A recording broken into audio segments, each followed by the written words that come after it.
I'm going to be going over how to purchase a multifamily apartment building with an FHA loan. And this is something I have firsthand experience with because obviously I did it. I purchased a 4-unit apartment building in Washington, D.C. a few years ago with an FHA loan. So I'm going to tell you everything you need to know in about 10 minutes. And that being said, let's jump into it. For starters, the property has to be under 5 units. So most people, when they do FHA multifamily, it's a duplex up to a 4-unit. Like I mentioned, the one I purchased was a 4-unit. And people always ask, what's better, 2-unit or 4-unit? Generally speaking, I would say the more units, the better. You don't want to be the person like 10 years from now that's only doing the small deals. You want to like eventually scale up. However, sometimes a duplex might be like a complete steal. Like I'm trying to do bigger apartment buildings. However, I just came across a duplex where it was like, like 100K, 150K in equity. So obviously I'm not going to turn that down. So if you can find a steal at a duplex, that's great. Sometimes the 4 units might be overpriced. And we'll talk about how to really quickly evaluate these deals as well. But generally speaking, more units, the better. As far as other requirements,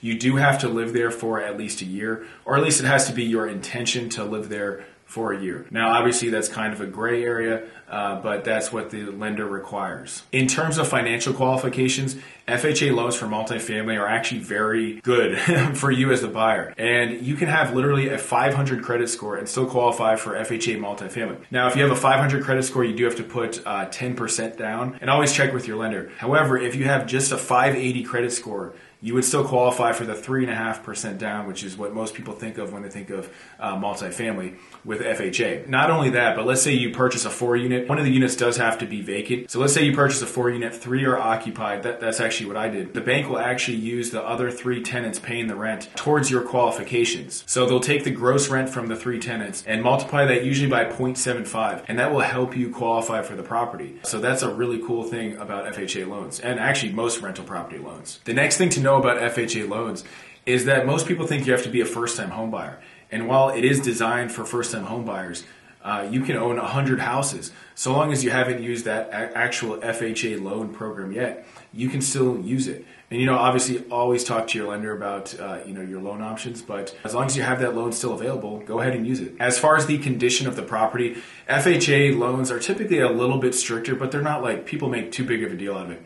The FHA lender, the appraiser, when they go there, they don't want to see like shattered windows and like the roof leaking and just like really egregious type stuff. So it's possible they might ask you to like fix some things here and there, but the property that I purchased, it definitely needed a little bit of work. I mean, if this thing had a home inspection, there would probably be a list of things on there. I would say overall is in good condition, but it definitely wasn't like fully renovated or anything. So with FHA, you're not allowed to buy like a complete like gut job renovation.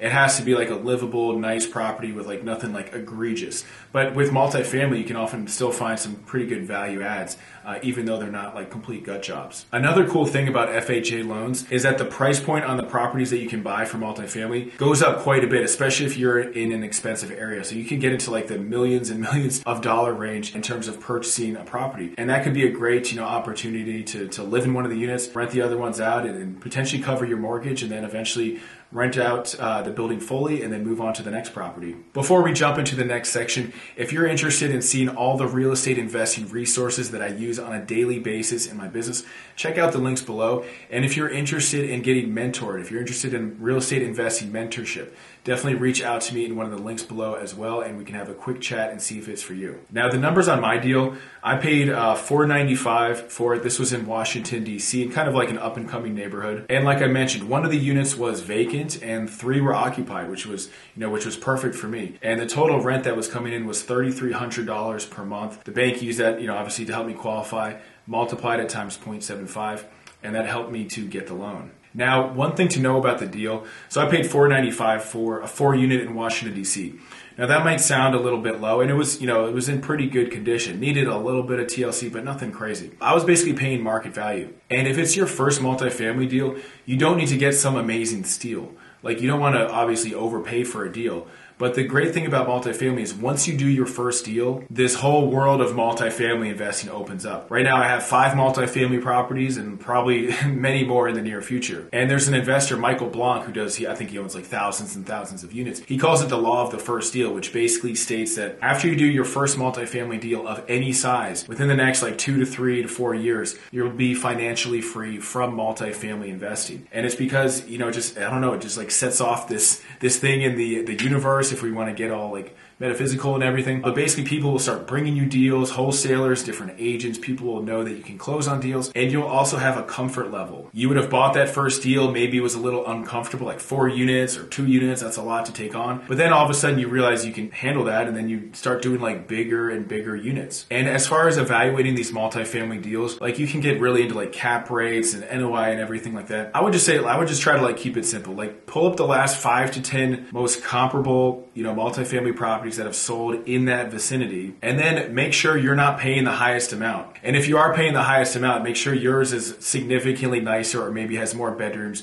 than the other ones. I knew with my deal that it was an up-and-coming neighborhood, so it was likely that the values could appreciate. And I also had some room to increase the rents. I could basically rent this out for $5,000 a month. I'm working on increasing the rents, doing some improvements, things like that. But at the very least, make sure that the potential rental income will easily cover your mortgage. And for me, the way I did that was I just looked on Section 8's website, because I'm going to eventually put this entire building on Section 8. And I just saw what the potential rent could be. My mortgage is this amount, and there's a pretty good margin in between. As far as which lender you should use for your FHA loan, I would strongly recommend going with a local mortgage broker that has a good reputation that you can call on their cell phone, everything like that. Because with multifamily, there's a little bit more like back and forth, and you need the lender to really be flexible and really be on top of things. The lender is going to need to look at like the lease agreements, and it's going to be helpful if the lender is nearby. Don't try to use some online discount lender. You can always refinance with them if you really need to, but I would strongly recommend going with a local lender. A couple additional things to know about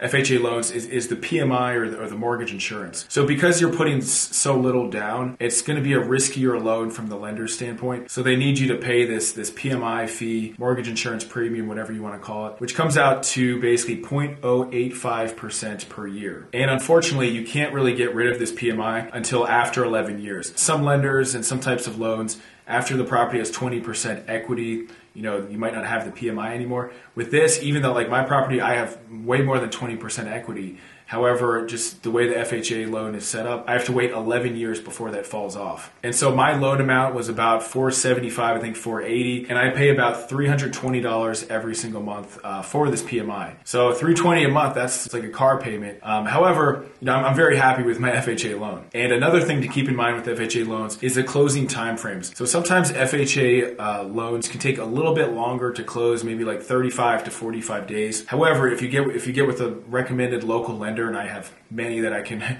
refer you to if you reach out to me, they can potentially get it done in as little as 30 days, or they'll let you know just depending on the type of property. And that's another reason why you really want to go with a local lender, because these big banks, credit unions, they'll take easily 45 days to close an FHA loan, which in a hot market is extremely long. And a good thing about multifamily deals is that oftentimes the seller is not going to expect you to close as quickly as if it was just like a single family house, just because there's like more moving pieces. So that gives you like a little bit more flexibility with FHA, but just generally speaking, you want to be able to at least offer, a fast closing if you can. One thing that's cool about FHA is that they have what's called an FHA streamlined refinance, which is a refinance program only through FHA that allows you to like easily and quickly refinance your loan. So if you had a pretty high interest rate, I actually had, I think like a 3.5, and then I refinanced to like basically a 2.5 with the FHA streamlined refinance program. And unlike most refinances, this is like the easiest process ever. With FHA streamlined refinancing, I don't even think you literally don't even have to prove or show, or they don't even care if you have a job or not. The whole point of this is really to make your monthly payment lower. So it's like a very minimal, like I think it's like a soft credit check. I'd have to confirm that. They don't really check too much documentation. It's basically like, do you have an FHA loan? Are you alive? And do you want a lower monthly payment? And it's a pretty easy process. And through that process, I saved about $330 per month. So it's basically like the same as my PMI.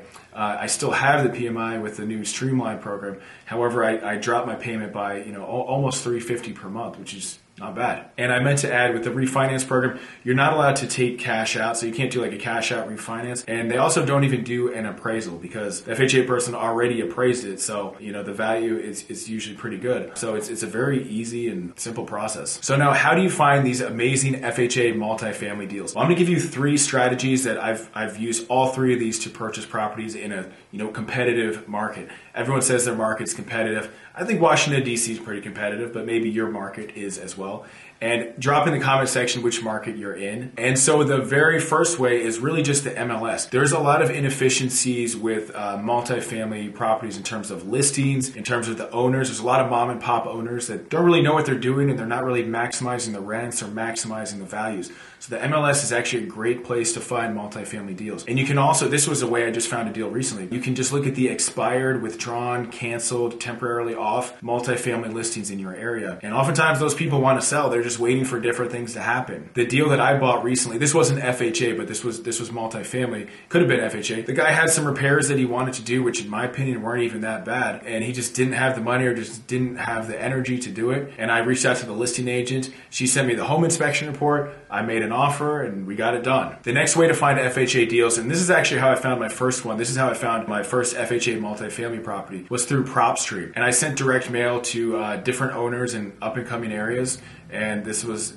person contacted me, and I actually have a video below on exactly how to use this, like step by step. It's only about 10 minutes. So I'd check out that video after we're done here. So you can start sending out direct mail or start contacting these sellers directly, because that's where you're going to find the best deals, is with the off-market ones. The third strategy for finding these FHA multifamily deals is just make a list of every single real estate agent who has done a multifamily transaction in the last year, whether it's on the buy side, listing side, whatever it is. Make a list. There might be like 50, 60, 100 agents, and just literally reach out to every single one and say, look, I'm approved for multifamily. I'm looking for 2 to 4 units in these neighborhoods for this price. It can't be a complete gut job, but I'm okay if it needs a little bit of work. And that is a great way to find deals. You will have people, if you build a list of 50 agents, you'll have 5 or 10 deals to look at within, as soon as you reach out to them. I could almost guarantee you of that. So if you're interested in the real estate investing resources I use on a daily basis, check out the links below. Additionally, if you're looking for mentorship, reach out to me in one of the links below as well. I do nationwide real estate investing mentoring, and I'll see you in the next video. Bye.